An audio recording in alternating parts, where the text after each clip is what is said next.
mellitus atau kita yang lebih mengenal dengan istilah berlama-lama lagi. Rumah Sakit Kementerian Kesehatan Surabaya gelar seminar bagi masyarakat yang hadiri oleh kader Surabaya hebat, mulai dari RW 1 sampai RW 9, serta Lurah Krembangan. Seminarian tersebut membahas diabetes mellitus dengan mengusung tema Kenali, Kendalikan Lawan Diabetes, Cegah Komplikasi Sejak Dini, diselenggarakan di Gedung B lantai 6 pada Jumat 9 Mei 2025. Diabetes mellitus atau yang biasa dikenal dengan kencing manis adalah penyakit yang ditandai dengan kadar gula darah tinggi karena gangguan sekresi insulin, kerja insulin, atau keduanya.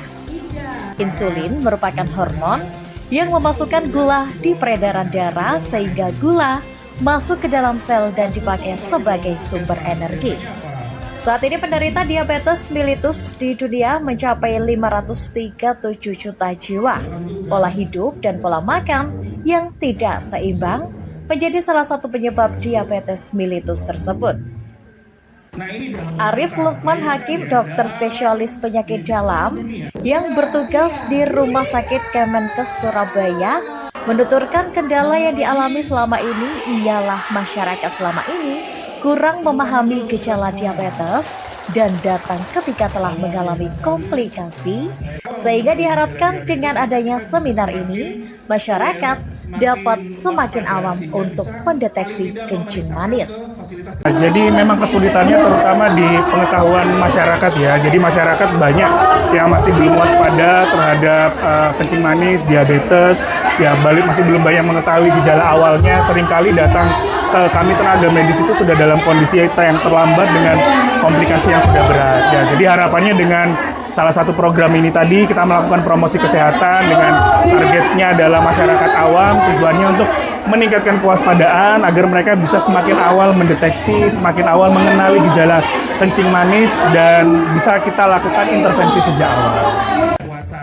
Gejala diabetes mellitus adalah sering kencing di malam hari, cepat lapar, sering haus, berat badan menurun. Sedangkan untuk gejala tambahannya, kesemutan di beberapa bagian tubuh, gatal di daerah genital perempuan, terjadi keputihan, luka seulit sembuh, bisul yang hilang timbul, penglihatan kabur, mudah mengantuk, dan impotensi pada pria. Arif menjelaskan pencegahan dapat dilakukan dengan pemeriksaan rutin setiap tahun, seperti pemeriksaan tekanan darah, pemeriksaan kolesterol, elektrokardiografi saat diagnosis setiap tahun, atau lebih sering bila ada hasil pemeriksaan tidak normal. Selanjutnya, pemeriksaan urin, fungsi ginjal saat diagnosis setiap tahun atau lebih sering bila hasil pemeriksaan tidak normal. Kemudian pemeriksaan kaki komprehensif, pembuluh darah kaki, neuropati saat diagnosis setiap tahun atau lebih sering bila ada gejala. Yang terakhir, pemeriksaan funduskopi atau mata saat diagnosis setiap 1-2 tahun atau lebih sering bila ada gejala.